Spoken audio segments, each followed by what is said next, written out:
Yo, yo, yo, what is going on? What is going on? Must be Tuesday. The boys are back in town. Well, I'm in a different town, but hey, the Daily Move podcast, as always, Andrew Daley, Coach Daley 12 on Twitter and socials. You can find me there, joined by my main man, Coach Move, Coach Steve Scanlon. Coach, how's your week been going, man? Pretty good, Coach. My family and I just got back from a little Great Wolf Lodge trip. My daughters loved it. My older daughter is a maniac when it comes to water parks. She absolutely loves anything that is pool related, water slides. And then my younger daughter has been randomly just howling like a wolf for over a year. So I think that's been calling her to make this trip, but it was a blast.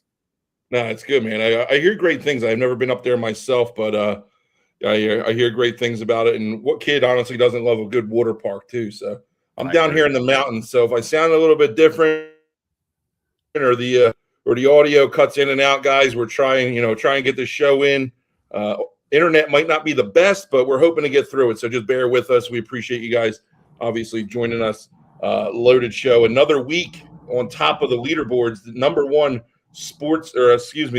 football podcast rated by Good Pods. That row, Coach, we're doing some good stuff, and I teased a little bit in my clip that I just posted on Instagram not too long ago that we got some big news.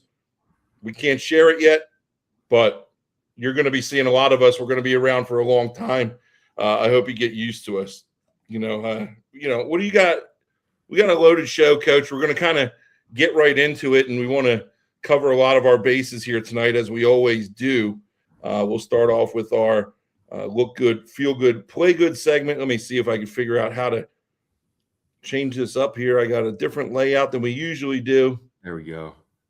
Yeah, let me get out of this two-person one.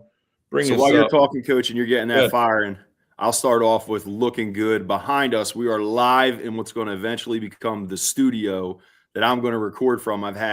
So one of my classes, Coach, has been incredibly supportive, one of my US2 classes. Mm-hmm. And they listened to my coaching podcast, Victory Corner podcast, which, you've been a big supporter of as well, and kind of brought us together here. And then I showed them that we're doing some live video, and they love it. And then like 4 minutes into it, they're like, dude, where are you sitting? So I'm like, all right, I got to try to figure out a way to get a studio built. This was something I want to have planned anyway. So we're out in the garage right now. And then 20 minutes before the show, my brother Sean, him pretty well. Yeah. We were talking about just in general and the news that you said is coming. And he's like, well, dude, I think it's probably time you set up like an official studio. So you're live from the site. You're going to see some content of what's being created, what's going to be included in it. And I'm on location as well. I'm looking forward to this being better and better looking each time because of what's behind me. Yeah, well, the big thing is too, Coach, and not for nothing, but the big thing is too, no matter what you do, where you're at, make sure the internet's good, make sure the audio is good, and you can only control how good you look, But I would safe to say that you're a little better looking than I am, so not we'll get everything else squared away in the background. We don't have to worry about looking at the studs or looking at the curtains out of a hotel window as you're looking in my room right now. But we're going to dive right into it here. Our look good, feel good, play good segment. You're starting us off. These are nice looking sharp unis. They must be from UCLA, correct? Yeah, definitely. So this is UCLA. This is commemorative for Jackie Robinson. You see there the number 42, which I think one of the cooler traditions in MLB baseball. They all wear 42 on the day that they recognize and celebrate Jackie Robinson's contribution to professional sports and to Major League Baseball. I love the font of this. The B in Bruins kind of simulates like the B in Brooklyn Dodgers, made me think of it. The font and the writing across the front of the jersey, the helmets, the color combination, UCLA and the Dodgers at the time. Like it's very, very close. And I think these look timeless. They look classic. It's an awesome cause to represent. I just thought it was a great choice. And right away, as soon as I saw it, I fired it to you. It might have been a day after last week we recorded. I said, Coach, I got mine already. And this is my first choice for look good, feel good. Yeah. Play good. That's funny, man. They are sharp unis. And I do love how everybody wears number 42 on Jackie Robinson Day. And they really it's really taken off. MLB didn't used to not allow it, remember, or whatever, but they changed the rule. Yeah, and I think that's it. So it's funny we're talking about retiring numbers. So everybody has it retired officially. And then as players who wore it, like Mariano Rivera wore 42 before it was officially retired, once he's out not playing, then they remove it from the Yankees rotation. but it's really cool to ceremonially unretire it for everybody in baseball on that one day. I love that they do that as well. Yeah, they do a great job with it. So moving on, you got something else here to talk about. I looked at this and I was like, this looks like some kind of dinosaur cleat or something, man. You got a gold Nike mid-top, I guess, cleat here. Talk to me about it, and what is it? What's the deal with this cleat here? Dude, I love this setup, right? So this is a Nike Foamposites custom basketball shoe that they've now released into cleats. This is from an account called Leaks Sneaks. So if you get a chance to check her out, she's really, really good on social media. She's originally from Atlantic City, just recently moved down to Florida, but it has a lot of connections into our area, and she customized cleats. She does them for youth kids, for high school, but she's really big and she has a ton of connections into the Division I level, and then also into the NFL. Like, she's had cleats worn before the Super Bowl. Isaiah Rodgers, the NFL cornerback, just signed a huge deal last offseason. He wears her cleats, it seems like, every game for pregame. You got to check out her pages, take a look at the stuff that she did. I think it's awesome. Give her a follow. One of the things, Coach, with my brother and my cousin and I are setting up we're doing something in memory of a friend that passed away, a while ago, and something we want to do for a long time. And we reached out to her and kind of shared our idea. She thought it was awesome and just can't wait to help. And we're really looking forward to things that we get to come up with in the future with her as well.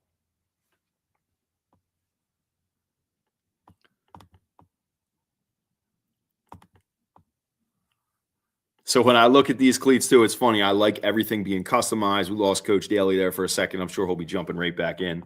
But with customization of cleats, it makes me laugh, because if I was a player, I would have never worn something like this. Things come through, but my favorite cleats ever were just plain black on black cleats, like black Nikes. I wore them all the time. I didn't like wearing anything else, kind of, but I love the designs and the details that she comes up with. And we'll have Coach Daley jumping on for a second with us right now. Looks like he's leaving service. Let me send him a text. You're off, because I can't explain. My phone just said you're soft. I'm going to tell him you are off right now. So I can't explain what he has for next on the slideshow here, but if we get the chance to check it out, it looks like a picture of him sporting some new wheels, Coach. Just got done talking about Leaks Sneaks and the great stuff she does. Listen, I told you this is tough. We're good. Listen, you're perfect timing. This is not easy to do this from the I know. What's up? Perfect timing. I was just saying, am I good? You explaining the wheels in your side.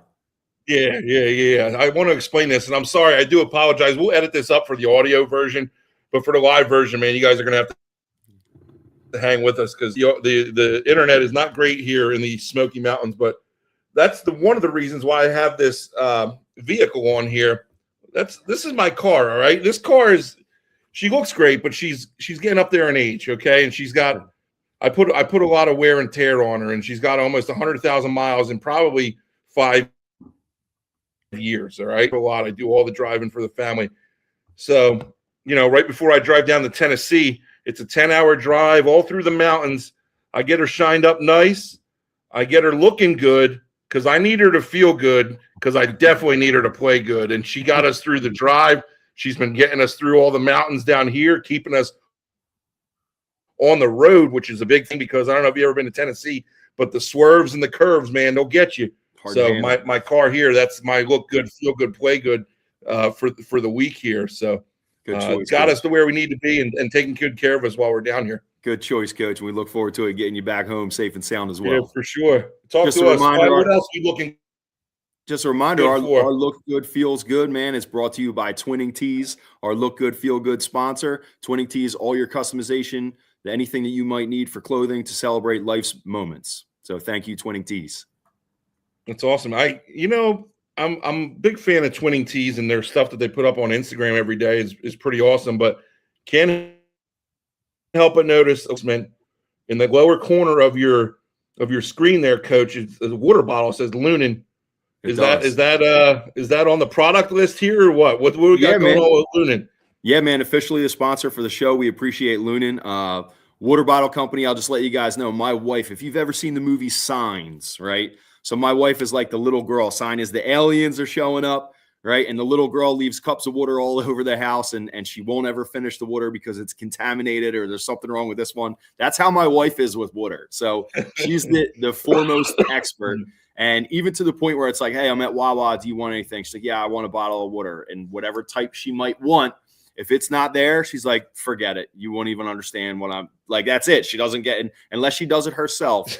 She doesn't trust that you'll get her the water she wants because it's supposed to taste like water. So really fortunate for Lunan to ship to us. Even cooler, Coach, with our communications with them, hearing them ask you, are you guys Birds fans? Obviously, I'm an absolute fanatic, all Philadelphia sports fans. So to hear that we're on the same team with that, we appreciate Lunan. And even cooler, Coach, comes in a glass bottle, right? Decent shape, beautiful product,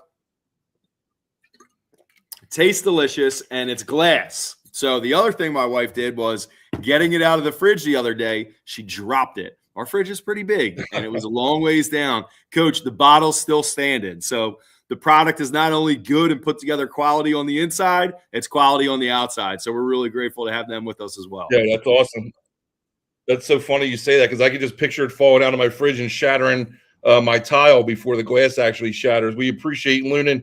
And when you sent me the picture of the box, it's like the first day I got to Tennessee, I was so heated, man, because I was like, man, I can't wait to try. Excuse me, I can't wait to try it, and I'll have it on the show back next week. I can't wait to get home and get my sip because I know that it was delivered to my house. So thank you to Lunan for being a part of the show for us. We're moving on to the What's Going On segment. A lot to talk about here. First segment here is called Breaking Bread. All right, and we got a tweet here that I saw. It was on Easter Sunday. It's from head coach Rocky Larson. He's the head coach at Mayville State, which is a school in North Dakota. And it says, annual Easter with all the football players who aren't able to make it home. This year we had over 40 guys to celebrate together a home-cooked meal. They had burgers, chicken, hot dogs, you name it. It says 25 pounds of hamburger, 25 pounds of chicken, 8 pounds of baked beans, 12 pounds of potatoes, cookies, you name it. Coach had all his guys over, and if you've never been to college or you never experienced that life, it's not always easy. You can't always get home every single, holiday. So it's important to be able to have a place to go, and you can't always rely on the dining halls because A, they might not be open on the major holidays, and B, dude, it's nothing like having a home cooked meal, right? Yeah. So it got me thinking. It's like it's so awesome for Coach Larson to be able to do this for his team, but it's such a shame because I'm thinking and I'm like, in high school in New Jersey, and this is what I was texting you about earlier in the week, like I feel like we're a little bit hamstrung by, excuse me, what we can and can't do with our kids. And I feel like something like this, like I can't remember who it was, a coach not that long ago, a few years ago, got in trouble for having players over his house for dinner. And like, we have so many rules in high school in New Jersey, like, oh, you can't do this, or you can't do, and some of them make sense. I understand, but I'll tell you from experience, going out with my position coaches to eat or going over to my coach's house to have dinner or something like that and seeing them in a different setting and seeing them be the family man or the, just a regular person outside of being the coach, it did so much more for our relationship on the field because, I got to get to know them as a person too. And it got me thinking, it was like, well, what's one thing that I used to do, as a coach or a player? And I just remember going back when I was coaching quarterbacks at Delaware Valley, like it was every Thursday. Well, yeah, it was every Thursday. We had one on Thursday and one on Wednesdays. I'll talk about the one on Wednesdays. Wednesdays, the quarterback group would go to a place, I think it was called Steak and Hoagie, and I was working for Coach Duke Greco, who's the head coach at Westchester now. And Coach Greco would always get, buy us cheesesteaks, whatever we wanted. Quarterbacks, he would send me to pick them up, obviously. I did so gladly because it was free. So we would always have cheesesteaks. Quarterback would come down into Coach Greco's office with myself and the QBs. We would just sit there and we would just talk, man, and just talk about everything other than football, like what's going on with classes, what's going on at home, what's going on, socially, stuff like that. And it was just a really good time for us to kind of just, to chill and get to have fun and learn about each other, man. So that's one memory that comes to mind for me. Did you have anything like that when you were coaching or a player in high school or college? So I think of a couple things when I was in high school. So it's really interesting. Where I grew up in Philadelphia, I'd say football is really big and it's good. But I felt like at the time when I moved to South Jersey, the quality of play was a little higher. And even down to it was the very beginning of every high school field starting to get lights. We had the team dinners the night before. And I just remember kind of those things you expect traditionally to go along with high school experience were starting to happen. It was really cool. But for me, the biggest thing that stood out to me when I saw a coach like this cook this giant meal and share it for players that couldn't get home, I thought about when I was playing in college. We played in the national playoffs all 4 years that I was a player and then 2 years as a coach. And most of those years, we were lucky enough to be home. And we were at home, we would have a practice early on Wednesday, and we would leave. And I remember going to some of the Thanksgiving Eve football games, seeing some really good games, seeing a lot of people from back home, turning around, being back at school for a practice walkthrough early in the morning, and then coming home again and being able to eat dinner with your family, right? But my last game ever, we actually lost at University of Mary Hardin-Baylor, and it was on Thanksgiving weekend. And I remember sitting on a plane on Thanksgiving Day, I had a king-size Snickers bar on the plane, and it was devastating. And then, my brother and some of my cousins, knowing where I was, and they were at my aunt and uncle's house. My one aunt and uncle used to host down here, and they had a gigantic tent off of the balcony going onto the deck of their backyard. There was a dining room full of food. Everywhere you looked, there was just food. And they would just send me pictures of their plates, pictures of the setup. They used to bring over people who couldn't go home from the Coast Guard. They fed 50 or 60 people. That's awesome. Right? And there I am on a plane having none of it. Right. It was devastating, dude. So I definitely can relate to that and felt for people when they went through that experience and not being able to eat. And I think it's awesome that Coach did this here for them. And you're right, man. I think a lot of those moments are opportunities to get to know your players or your coaches outside of the realm and relationship of on the field, and it's really cool to see that develop. Yeah, and like you said, hats off to Coach Larson over there at Mayville State, making a difference in people's lives. Good luck to the coach and good luck to his team this coming season. We're moving on here with our What's Going On segment, Coach. This is a pretty hot topic here, and I'm just going to kind of let you take it and run with it. This guy, and tell me about this player here, 6'8", 300-pound tackle from Ireland. I'll let you go ahead, and then I'll chime in with my 2 cents. Yeah, so this is again just something we want to continue to harp on here. Just the idea of it has never been harder for high school players to be recruited, especially to the Division I level, as it is right now. Right, so we're seeing charts kind of circulate about 3.2% of players go. Those are 5 or 6 years old. There is less than 1% of players moving on to the Division I level out of high school. Right, they are the biggest outliers, and here's kind of why. Right, so class of 2026, offensive tackle, 6'8", 300 pounds, right, from Ireland, literally never played the game before, right? But you can see that it breaks down. Division I recruiting is height, weight, speed, explosiveness, athletic profiles. Doesn't matter how many tackles you have in high school or catches you have or rushing yards. It is still more you have to do that stuff too, but it's still more projection versus production. And a lot of times people don't understand that. And just the NCAA reality of what makes you a D1 prospect, right? So I'll use right now Jake Lund. He's the kid that I coach. I'm an assistant coach at EHT for Coach Rob Davis. Coach Rob Davis is the tight end whisperer. This is going to be his 6th scholarship tight end that he's coached as a high school head coach, which is incredible. And he's really good at developing and having them included in the passing game. But anyway, Jake, one of the things he does, he has Division I size. Here we go. Here's a comment, Coach. You'll like this one. Can't teach 6'8". Yeah. You're right. That doesn't come out on a lot of people. You're right. But what Jake does really well is, I think, in his opinion, the most D1 thing he does, even though he's 6'4", 250 pounds and a really good athlete, 2-sport guy, is he catches the ball as a playmaker at a Division I level. So as a tight end, in line, on the outside, running routes down the field, high point, contested catch, that is his big skill and trait. You can directly correlate what he's doing at the high school level and project it into the college level, and it works. Right. That's why he's got 12 offers and counting right now, right? So, like, if I'm a high school kid, I have to think and kind of check myself. And you were this kid, Coach. You were a Division I player.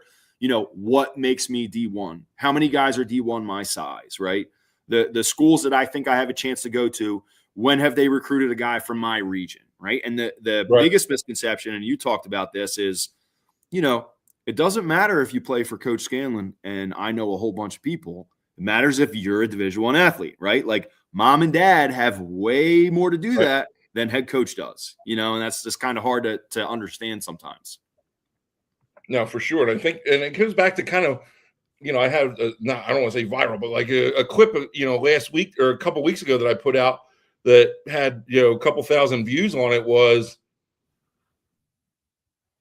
these teams are not making money here, though. Like, this is if you got a 6'7" basketball player who can jump through the roof, you're going to take a chance on them. Yeah. But you don't see teams making their money bringing in projects like this. Like, Coach, it's okay to do, you know, maybe a couple times or once a class.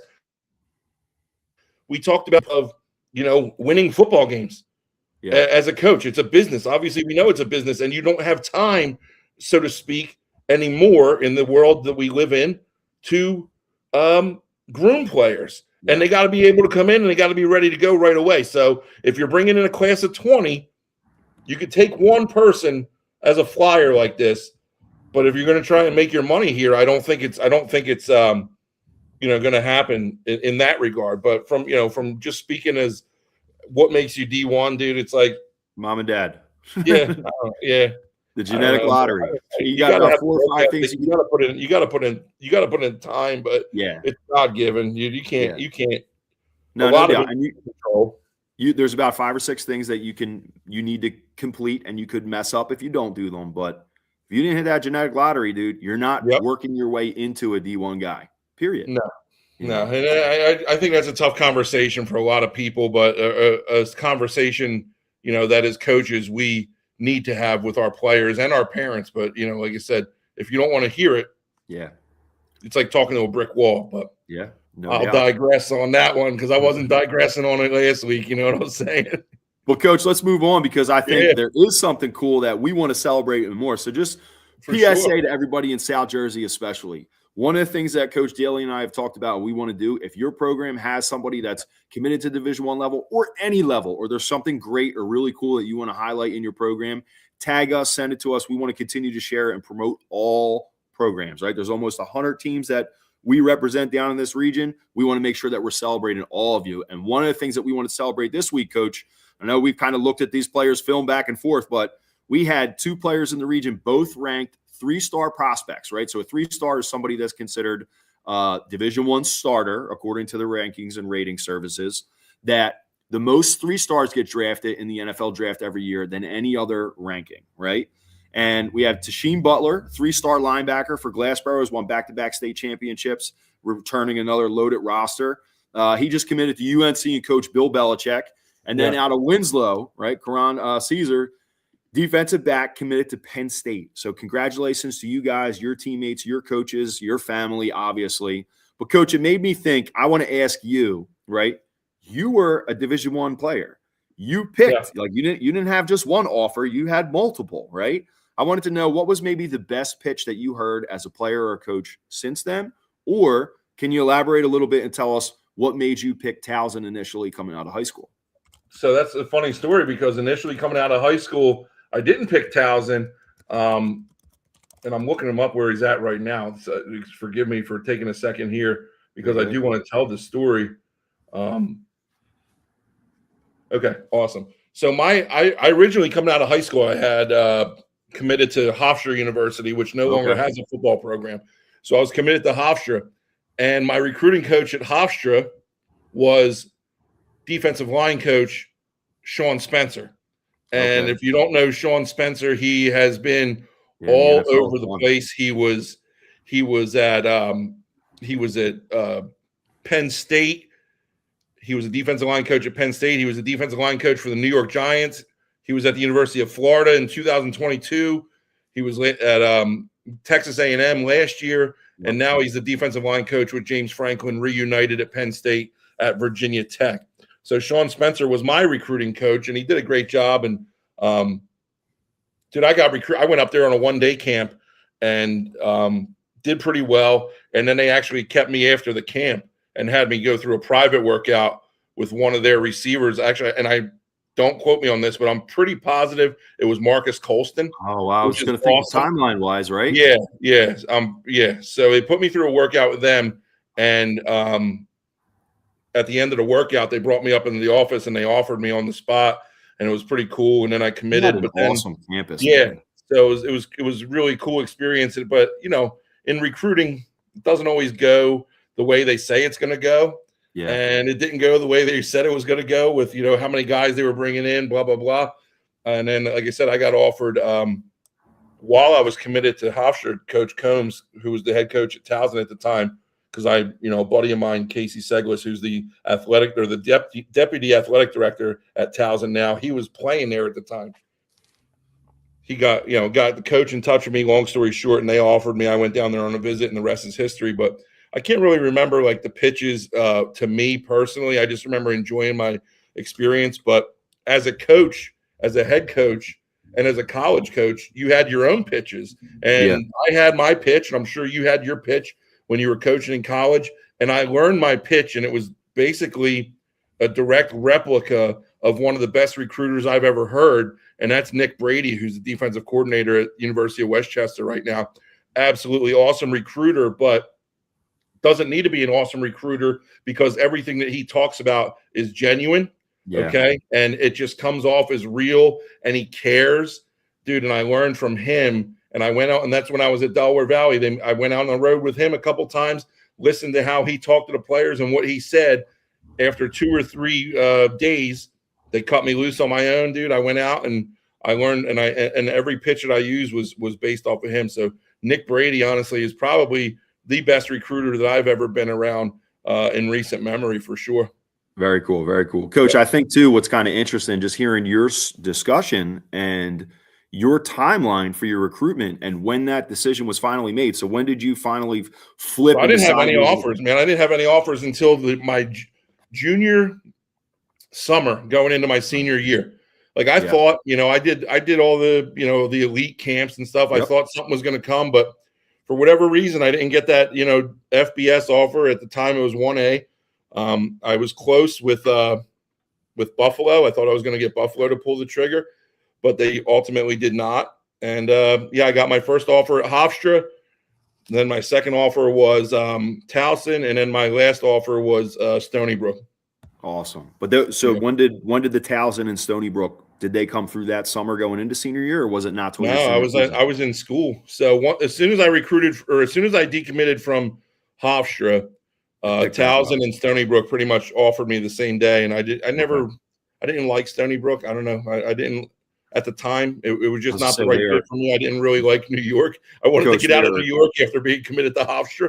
Yeah, so they were completely different at that time compared to kind of the level of the program in school now too. It was pretty much a startup at that time, and it just wasn't a fit for me. And so I went down. Coach, I ask you those questions because we look at here with Butler and Caesar. Coach, this is March, the first week of April, and these guys are committed. They didn't even get to take an official yet. So that just kind of shows you again, like if there's a pile of players out there thinking they're going to go to these one-day camps, which used to be the way that you would get offers like you're talking about the summer of your junior season, dude, you're going to be competing at camp when your class is there on campus for an official visit. Like they are not recruiting you. The timeline is so different. And I just thought that we wanted to point it out with two of the better players in our area going to unbelievable programs, going to play for unbelievable coaches.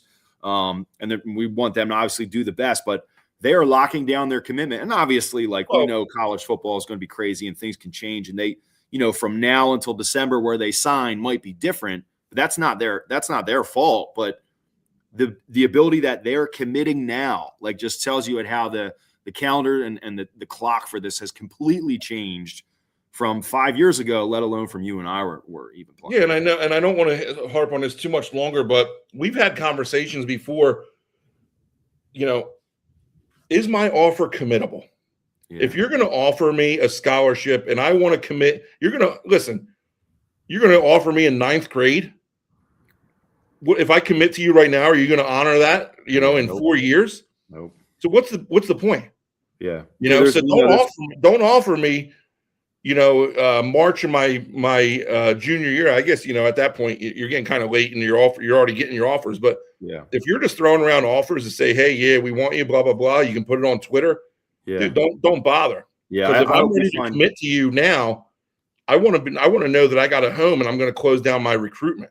I hope we find a balance here, because we had mentioned before about like all of our programs want to celebrate when these kids get offers. And it's important because we know if your program isn't being perceived as getting offers, somebody else is whispering them that you'll get one here, right? Oh yeah. So I hear it all the time. Yeah, but the reality is, like, dude, we've had kids get offers as freshmen and sophomores and don't even go to play, they don't even go to play college football. They go play Division III or they go play, which is awesome too. But it's not what was perceived, a couple years before that. And we have a whole nother conversation on another show about the sudden rise in Division III offers. Yeah, I'm down. Let's talk about that another time. But I got a lot to say on the topic. Coach, speaking of offers, I want to tell you the 2 best pitches that I ever heard. Right. For sure. So I think now I'm biased, and not many people here listening probably know, but I think I was a really, really good recruiter. But I'll tell you one of the reasons why. I sat in 100 coaches come in every year to talk to our players from Division I to Division III, postgraduate, junior college, you name it, in between. And it was typecast. They're so laid back, monotone, mumbling, too cool for school. And like, they put me to sleep, and I'm the head coach. Like, they had to bore these kids to death. So I'm like, I'm not doing that. That is never, ever going to be me. But I'll tell you the 2 guys that I thought absolutely smoked it, and where they were from at the time. Right. So the best recruiting pitch I ever think I heard was from Army. And we had player Justin Iaccio. He went on to he started at long snapper, immediately at Marist, and then he was an all-conference linebacker by the time he was a senior. He set a bunch of strength records in their program. He's a brilliant kid, great player. And he was being recruited by Army, and he was committed for a while. And I remember sitting in the meeting as the coach was explaining, like, little things about, like, they call it the list, right? So you play 4 years, your degree is free. You serve for 5 as an officer. Then you get to this transition period where they sit there and they say, okay, do you want to re-enlist and get closer to your, career, military, and retirement? Or do you want to go onto this list, right? So you put your name on the list, say Coach Daley's going to come out of service. He's 29 years old, highly decorated. Dude, they were like, they named a player at the time, and he was a really good player, and he was, 5 years after his commitment, and he was deciding it. They were like, he left this meeting with this after-service coordinator, and he went back to his room, checked his email. He had 15 offers. Like, not like, hey, we'd love to take you to lunch and have a conversation. Job offers. And it was like, literally was like, do you want to make $450,000 a year working on Wall Street? Or do you want to live in Erie, PA, make $190,000 a year, but living a completely different lifestyle? Like, which one suits you better? And it's just because you think of, like, they are literally recruiting from the best of the best. So just hearing that and then thinking about, like, all right, if I go in at 18, I'm 38 with a full military pension and retirement and can still work. Like, dude, I'm older than that now. Like, I could still be doing what I'm doing right now. And I've already had that experience. So, like, that, and then obviously see what they're doing on the football field. It absolutely blew me away. When Coach was leaving, I was like, Coach, I'm ready to commit now.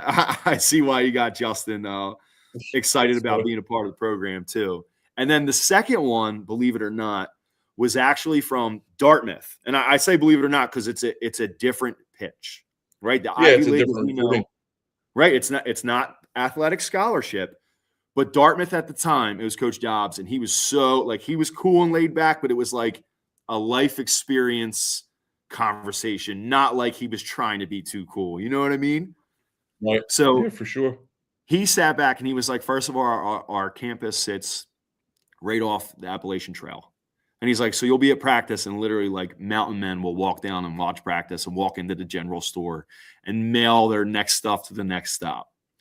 They were the pioneers of. They had a couple of their students who then became GAs that were engineers who created the robotic tackling sled. Remember that? It runs like a 4.6. Yeah. Oh, yeah. I remember. I remember the one coach, the viral video where the coach was racing. Took them out, right? I think I was Coach Rule's staff at Baylor. But Ocean City has one of them too, Coach. Coach Matthews has one of those. But they were. I can see Coach Matthews out there racing the robotic dummy. Yeah, I think he's got some wheels. He might still be able to take it. I don't know, but we For sure. Overall, they were cutting edge of how they were practiced. And you see like the NFL specifically about taking a lot of contact out of practice and thinking about recovery. Dartmouth was doing it before them, right? And then they were talking about a couple things. They said first, their head coach had played there. So did Coach Dobbs. So did their DC. So did their OC. So it was like 4 coaches who had all played there. And then their experience there together was over 100 years of coaching at Dartmouth. So it was so steady, right?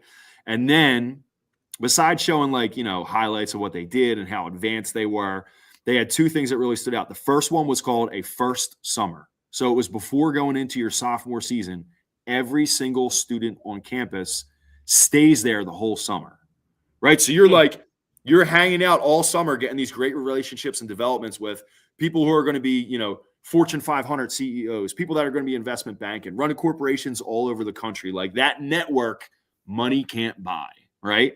And then the other part of it was they had a mandatory study abroad. And they typically set it up for, it could be after you're playing as, your senior season, or they had summer sessions and they had in between your fall and spring, like a winter session where you could take advantage of it. But they were huge proponents of the benefits of mandatory study abroad. So it was just completely different. And, it was so different from 100 coaches that came in every year that it stood out to me. I'm like, wow, these are 2 of the best coaches pitches that I had ever heard. And they were maybe from places that you wouldn't necessarily expect them to be that, I shouldn't say that impressive, but it was really eye-opening. And I would have played at either one of those programs if I could have multiplied my GPA by 2.5 and got accepted. Maybe you could have gotten in a couple of them, right? That was me too that got coached, but I think we were both in the same boat there. But it's like you said, interesting for sure. 2 different places that you don't really think of. Just 2 different pitches, because it's 2 different style of players and 2 different style of people. But that's awesome. And Coach, is there any alarms? The best pitch is the ones that like you said that really aren't pitches. You're just being honest. You're just being a good person, man. Coach, is there anywhere where, like, we don't have to name names, but is there anywhere where you're like, nope, not sending a dude there, or that's something that stood out? I'm not gonna name names, but but like raised an alarm where you're like, I don't know. Yeah, I mean, yep. I'm just gonna leave it at that. I mean, I'll tell you what I have. I'm like really good with music. I don't know. There's ways to. Yeah, there's got to be ways to navigate it and be like, talk to your players about it. Like, So I know that guy. Like we have, don't really trust him. His recruitment, and when he mentions a coach, talk to him. He tells Coach Davis and I pretty much every day, and he'll say, my brother just texted me. He said, "C's great degrees, guys. Good job. You both graduated." But took me 10 years. He just made me lose my train of thought, right? But I had a coach that you were talking about Jake and so if Jake mentions a coach, he tells Coach Davis and I, we meet pretty much every day. And I don't know if I make a face or like I'm like grunt or something, or I don't say anything. Jake's got pretty good at being like, all right, what happened? I'll be like, all right, so they recruited my guy, and I'll tell him because he needs to not say, make sure you decide. It's your decision. But this guy pulled an offer on my guy in this year, and here's what he said. Or this guy set up an official visit and then ghosted my player. Like, I know the names and the schools. Yeah, it goes back to what we talked to a couple weeks ago. Yeah. It goes back to what we talked to a couple weeks ago when Coach Ruley sent out the tweet. Like, how involved are you supposed to get? Like, okay. Yeah. If you want my full opinion and my honest feedback, you're going to get it, but for me to just go out and be like, to say no to a place, I don't know, man.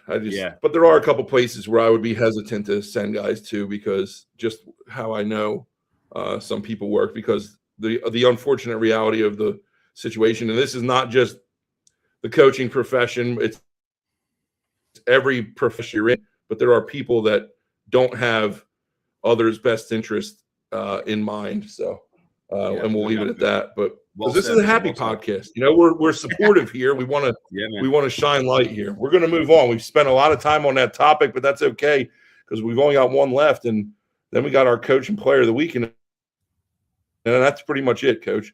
Not for nothing. After the initial hiccup, I think we've gotten through this pretty well. Yeah, man. What's going on? Spring ball status, thoughts, spring ball moments or memories as a player. Let's talk about Lane Kiffin. Lane Kiffin at LSU recently announced that he would be canceling his spring ball game, which I watched the interview with him. He mentioned a couple factors such as there's a transfer portal window after the spring game. Yeah, there was before. Or, just giving guys more film to just use against them. And then he used the fact of, you don't see – this has become such a almost NFL-style system. You don't see the NFL going out and having full-blown, full-contact games in practice in the middle of their offseason. So he talked I'm about with them here. Yeah, I'm with Coach here, and you see more and more teams getting away from the spring games. I'm thankful for my spring game at Towson because, I got – and I used it for the very reason that Coach Kiffin's talking about, using it to transfer with. But at least I had something to put on a video and send to the Division II schools that were recruiting me and say, here's what I did in our spring game. But I totally get the cancellation of spring games. And, I think back to Kurt Cignetti. Kurt Cignetti won the national championship. Cignetti said, I've never used 15 practices in the spring of my life. Yep, and never used. They're getting away from him. These guys are getting away from him, and I'm all for it. Yeah. So I think of a couple things. I think Coach Kiffin, like he said, he's like, what if you get one of those guys that you've paid a lot of money for in LSU? Like there's rumors they spent upwards of $40 million for this upcoming season. I'm always hesitant when I hear numbers thrown around, but the point is they're heavily invested, right? But he said, we don't want players leaving. We don't want them turning around and renegotiating against us.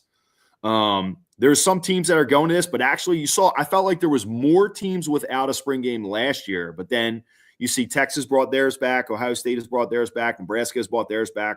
I don't know. I see both sides. Like, I think it's a great opportunity for teams to be around their fans and their school and their classmates. And it's a day where everyone can win, right? Everyone can kind of look good.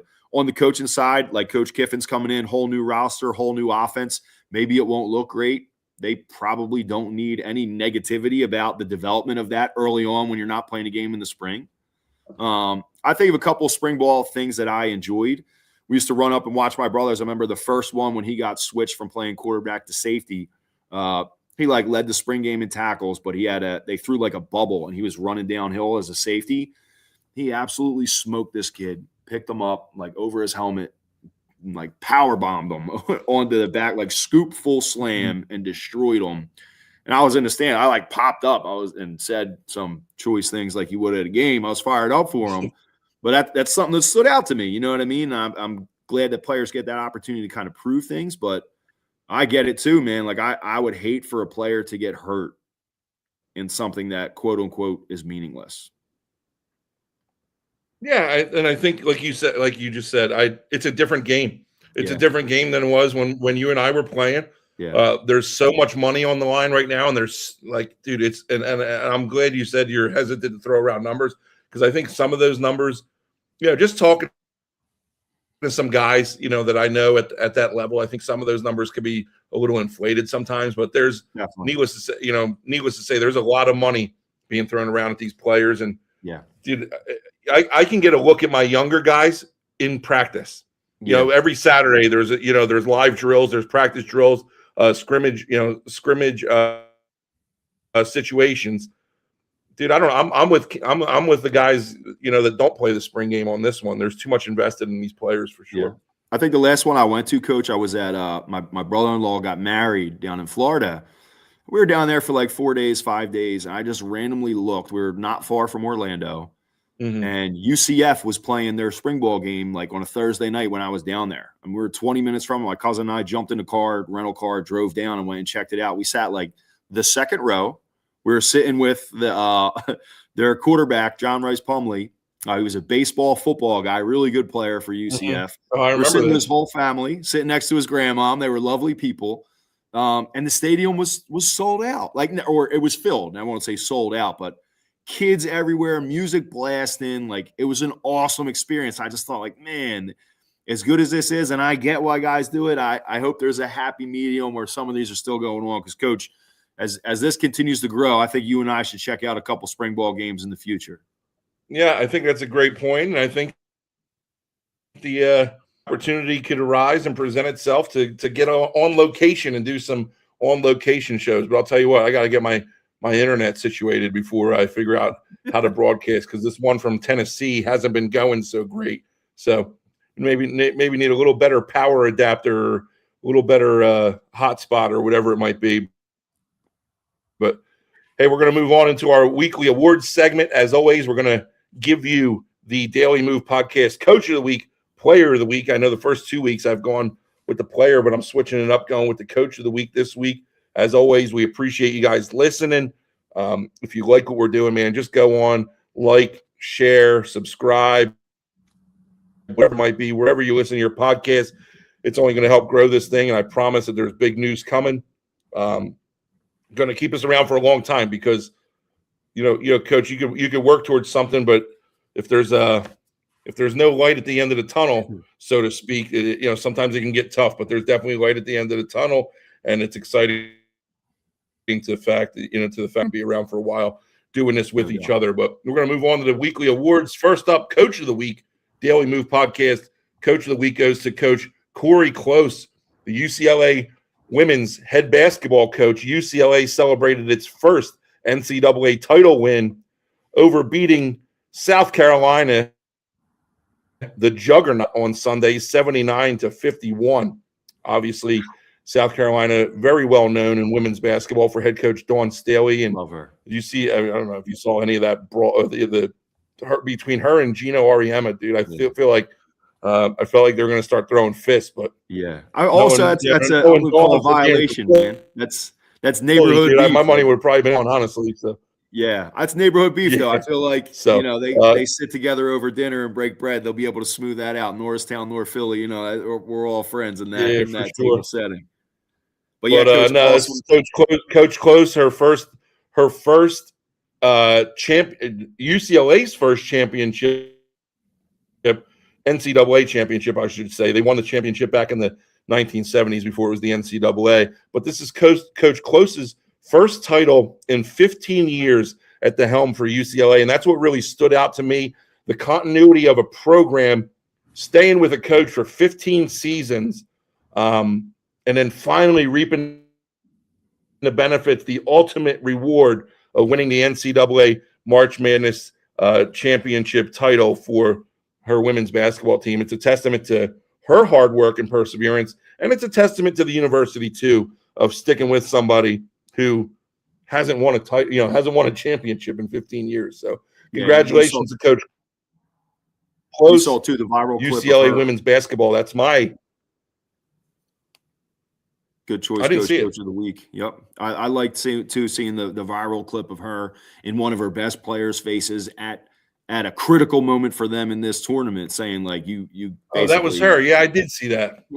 Yeah, like basically saying you have to want this. I believe in you, but really in a challenging way that a lot of people, until the lip readers got out and broke down what they were saying, and then her players sitting on the podium saying that's why we're here, that's why we love her, and then to finish the job is awesome.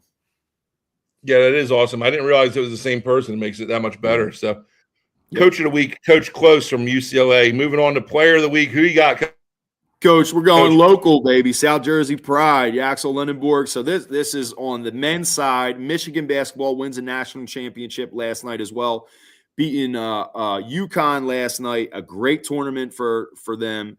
South Jersey native helped the University of Michigan win. He had 13 points last night in the win, but he had a huge tournament overall and a huge season. And then he averaged over 15 points per game, 8 rebounds almost per game. He's shot over 50% for the season. just a great player. But his journey is wild. There's a lot of articles out there. You want to check something out or just look into what he's done. Dude, in high school at Pennsauken, he played 11 games. He barely played. Yeah, 11 games. They were 10-1. So, like, obviously he was pretty talented, right? But to see him be able to find his journey, make his way through a junior college route to a school and this is one of the positives of a transfer portal era is people are forced to look harder to find good talent. And he just kept developing, kept playing, finds his way into Michigan, a great university. And now he's, there's probably going to be murals and statues of him and his team for what they accomplished last night, finishing his senior season of college at the highest pinnacle. Congratulations to him and to Pennsauken and South Jersey. Yeah, for sure. Congratulations. And one thing that stood out to me was he was interviewed last night at halftime. And I don't know if you caught it or not, but the interviewer asked something and he says, I'm not playing well. He was like, I got to get out of my own head or whatever. He says, like, we got to regroup here at halftime. Coach Harbaugh, thank you for checking in. But he, even the commentators made a comment about, sometimes he's a little too honest, and he was putting it all on himself, and it was just a testament to the kids' accountability. So congratulations to him, and that kind of wraps up our weekly awards segment. And we kind of labored through this thing as on out of sight or out of state show. I hope that it came across okay, except for our minor hiccup in the beginning there, but. It was good. I know we got a lot to talk about. We try and get it all in. It's not possible to get it all in. That's why we added a second show. So make sure you guys are tuning in and you're joining us on Friday for our No Huddle show. We'll drop this. This obviously will drop tomorrow, and then Friday will be a recording, and that'll drop on Friday morning. Sure you guys are checking that out. We're going to talk about quick topic in coaching, and then we're going to talk about our what divisions, Coach? Colonial and Centennial. Colonial no, not Centennial. Constitution. Okay. Yeah, Colonial and Constitution. We're going to break down our players to watch for the year. You got any closing thoughts here as we close it out here, Coach? No, man, appreciate you guys. I appreciate everyone that shares and reaches out and just says the things that we hear that we like. We're extremely grateful. We want to continue to celebrate all programs, so make sure you share with us what you're doing.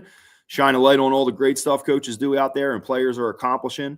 And also, Coach, I know we gotta, you know what we gotta do. I know we've been talking to him, man. Let's get Coach McEwen on here. Talk about how they started Battle of the Beach and then his team playing at Battle of Borough. He's a South Jersey guy. Find out about his favorite places to play, favorite places to coach, favorite best players he coached against, best players he played against. Let's get Coach Emil on here well. Talk about it. Battle of the Beach and then his team traveling to Florida.